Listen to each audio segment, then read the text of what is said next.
歡迎大家嚟到 Mashup 數學，我係阿 Don。今日我哋嚟繼續我哋嘅 Trigonometry Part 2。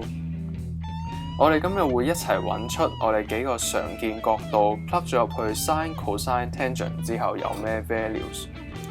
咁呢個表相信大家都成日見到㗎啦，但係裡面嘅 values 如果唔係用計數機，以前嘅人係到底點樣計出嚟嘅呢？我哋就一齊試下啦。我哋呢啲 values 咁背到就梗係最好啦，尤其是係有讀 M2 嘅同學。但係如果背唔到或者唔肯定嘅時候，咁隨時都可以篤機嘅。咁我哋 derive 呢啲 values 嘅時候，咁我哋要用到一個直角三角形。咁我哋永遠都會將斜邊 hypotenuse set 做1嘅。我哋可以咁樣做嘅原因係因為 sin、cosine、tangent 嘅數值就只不過係邊長嘅比例。咁一個直角三角形裏面，如果 theta 嘅數值不變，咁因為 property of similar triangle 嘅關係，咁我哋其實將斜邊 set 做乜嘢 values， 咁其實都唔會影響我哋計出 sin、cosine、tangent 嘅數值。咁首先最容易嘅情況就梗係 theta 等於45度啦。咁呢個情況之下，根據 angle sum of triangle， 咁剩低呢個角度就會係等於180度減45度減90度，就亦都係45度嘅。咁再有另外一條 rules 叫做 side opposite equal angles。如果呢兩隻角係一樣嘅話，咁呢兩條邊亦都會係一樣。咁所以呢一個係一個直角等腰三角形。咁如果呢條斜邊係1嘅話，咁根據畢氏定理，咁我哋就會得出2等於1。咁我哋就會知道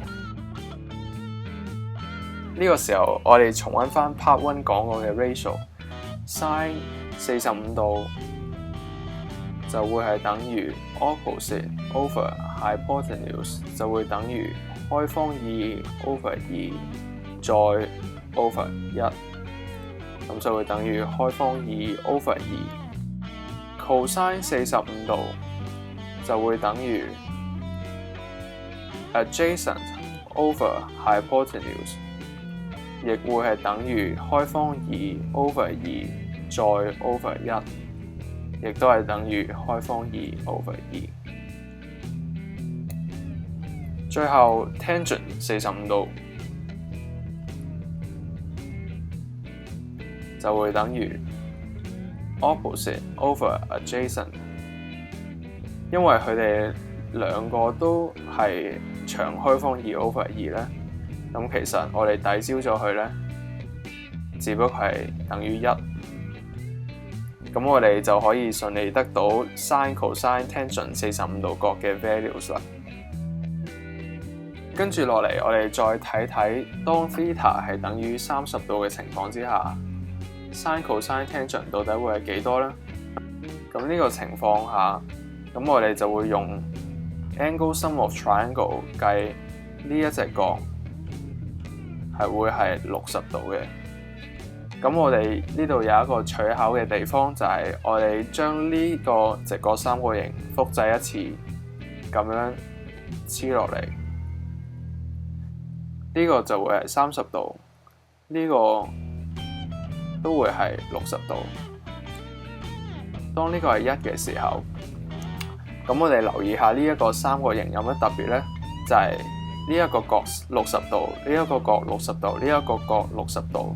咁其實呢個係一個等邊三角形。咁因為呢一條邊係1嘅緣故，呢度係分開咗半，咁呢度就係1/2，呢度都係1/2。咁呢一條邊點樣計出嚟呢？咁其實用畢氏定理就好易計出嚟嘅。呢條邊就會係當呢條邊係 x 啦，咁 x square 加1/2 square 就會等於1啦。咁 x 咧最後計出就會等於開方3/2。咁我哋今次快啲咯喎，咁 sin 30度係等於 opposite 除 hypotenuse 係1/2，cosine 30度係會等於 adjacent 除 hypotenuse 就會等於開方3/2，最後 tangent 30度就會等於 opposite 除 adjacent。嗱，呢度有少少複雜，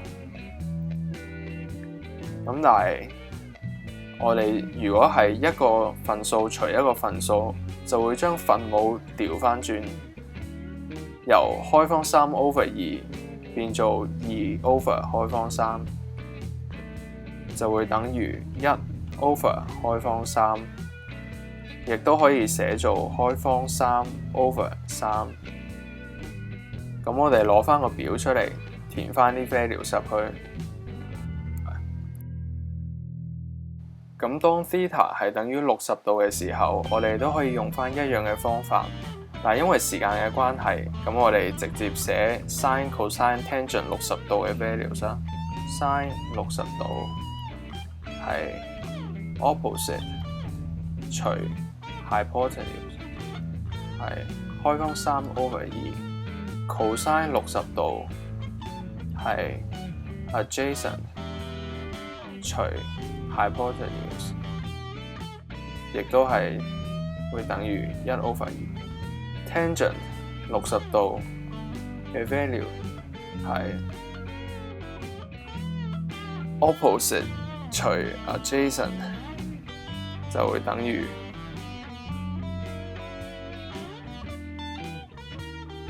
我哋得出呢3個 value 之後，又可以填翻落去我哋個表度啦。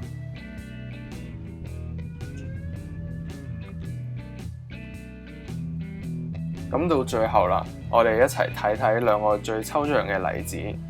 咁當 theta 係等於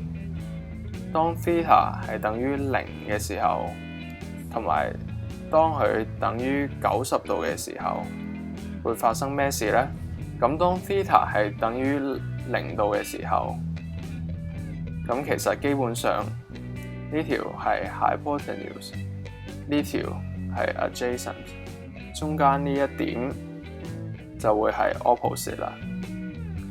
咁喺呢個圖上面睇到，其實呢個理論上唔可以話係一個三角形，但係喺我哋計數嘅時候，呢個角夾住，如果係0度嘅時候，咁基本上其實 adjacent 同埋 hypotenuse 係一樣長嘅，咁一樣都係1。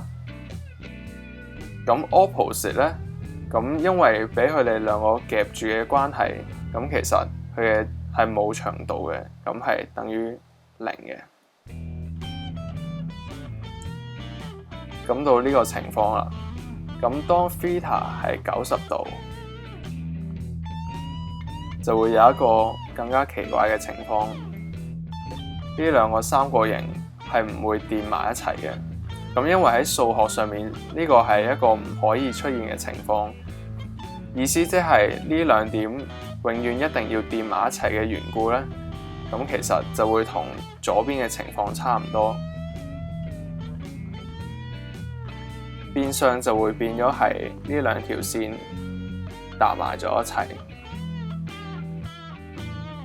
咁呢條線係1，呢條線都係1。咁最後 adjacent 嘅呢一點就好慘啦，就會變咗0，係 A0。我哋根據呢啲 values 就可以計出 sin cosine tangent 0或者 sin cosine tangent 90係有咩 values。sin 0度就會等於0/1，等於0。cosine 0度就會等於1/1，等於1。tangent 0度嘅時候就會等於0/1，亦即係0。咁到呢一邊啦，sin cosine 90度就會係1 over 1係1 cosine 90度等於0 over 1等於0 tangent 90度就等於1 over 0就係等於 undefined， 因為分母永遠係唔可以係0嘅。我哋計咗咁耐，終於可以填埋剩低嘅 values 啦。0 1 0 1 0 undefined， 咁我哋咧就可以得出呢一個表啦。咁如果有咩問題咧，大家可以喺嗶一聲之後喺下低留言嘅。